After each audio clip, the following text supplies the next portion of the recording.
Buenas tardes, mi nombre es Iván Manuel Izquierdo Reyes, estudiante de la licenciatura de Derecho en la Universidad Virtual del Estado de Guanajuato,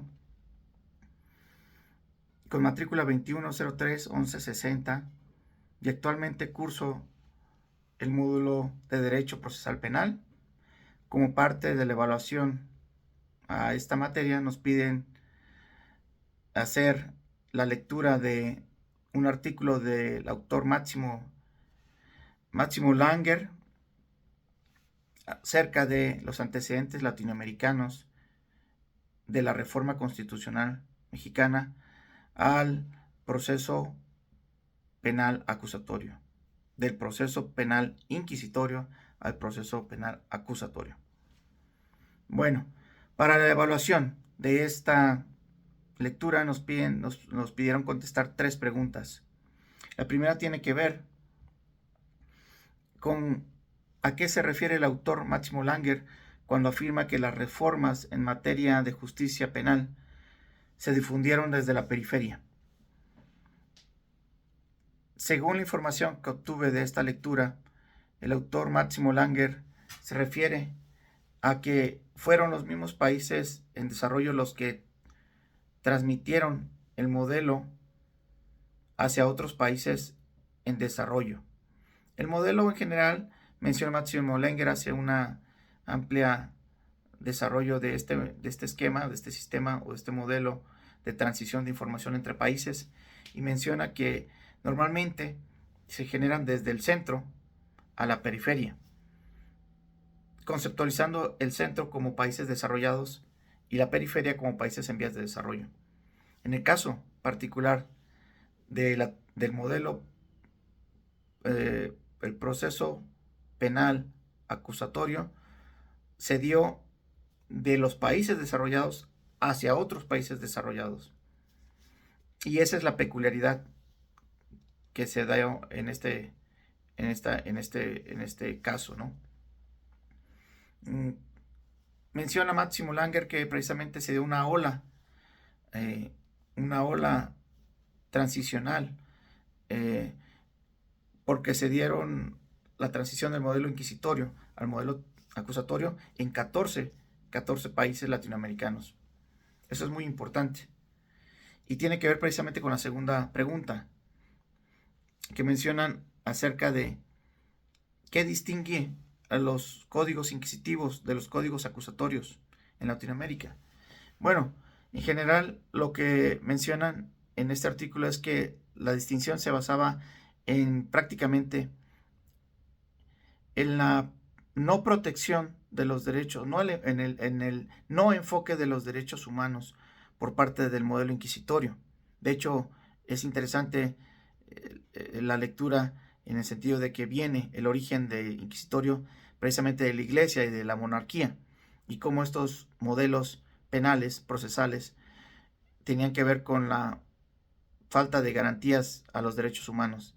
Son modelos oscuros, poco transparentes, poco eficientes.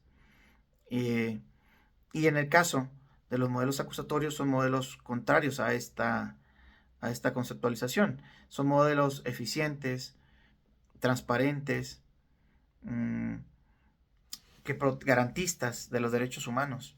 De hecho, algunos de los principios en los cuales se fundamentan son precisamente principios jurídicos fundamentales, como es la publicidad del proceso, la inmediatez, la continuidad del proceso, la concentración del proceso y la contradicción, entre otros. Pero es bien importante como saber que estos modelos tienen diferencias contrastantes muy claras. En resumen, el modelo inquisitorio es un modelo oscuro, no garantista de los derechos humanos, y el modelo acusatorio es un modelo garantista de los derechos humanos, transparente, más eficiente y con principios jurídicos protectores, garantes de los derechos humanos. La pregunta número 3 tiene que ver en cómo influyeron los actores internacionales en esta transición, y las redes de activistas y reformadores en América Latina.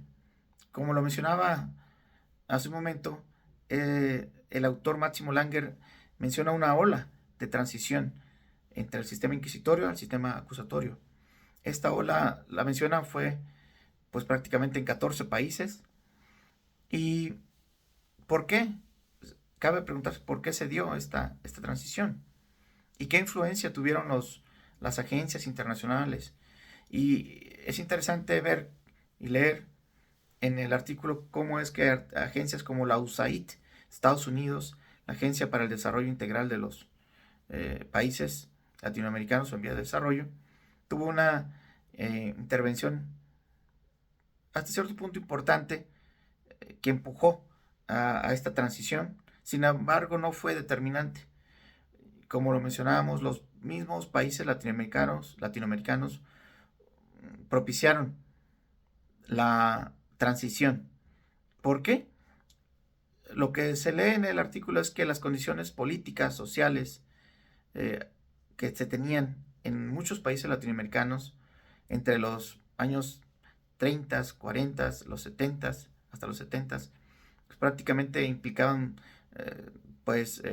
regímenes políticos de corte autoritario que restringían mucho a las garantías fundamentales, los derechos fundamentales, los derechos humanos de los ciudadanos de Latinoamérica. Y precisamente se buscaba transparentar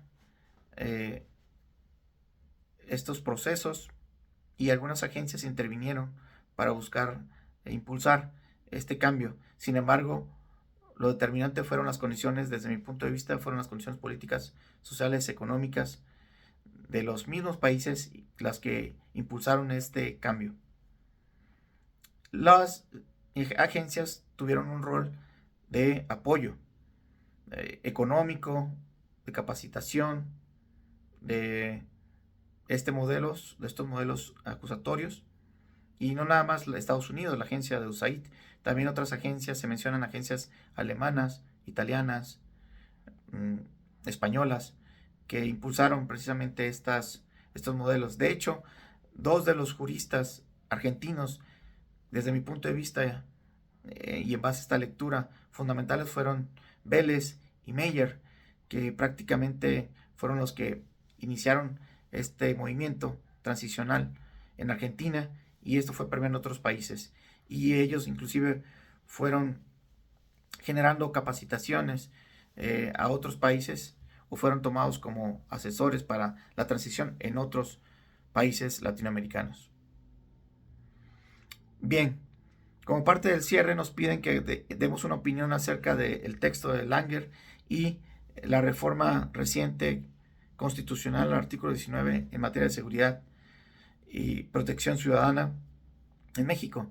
Desde mi punto de vista, estas dos fuentes de información son contrarias, chocan, debido a que el texto de Langer prácticamente menciona la transición de un modelo inquisitorio a un modelo garantista, que es el modelo acusatorio, el modelo procesal penal. Es decir, se buscó propiciar la protección de los derechos humanos en toda Latinoamérica. Y en el contexto de la reforma constitucional reciente de 2025 al artículo 19, considero que es una reforma retrógrada, contrario a los derechos humanos. ¿Por qué? Porque está ampliando la lista de delitos que están planteados para la la prisión preventiva oficiosa. Y esto es obviamente contrario a los derechos fundamentales, a los derechos humanos. Se justifica por el gobierno por algunas cuestiones de necesidades de seguridad pública. Sin embargo, creo que en cuestión de los fundamentos, la esencia de ambos, la reforma y el texto de Langer, tienen temas contrapuestos, contradictorios, que chocan. Esas son mis apreciaciones al respecto de esta lectura. Buenas tardes.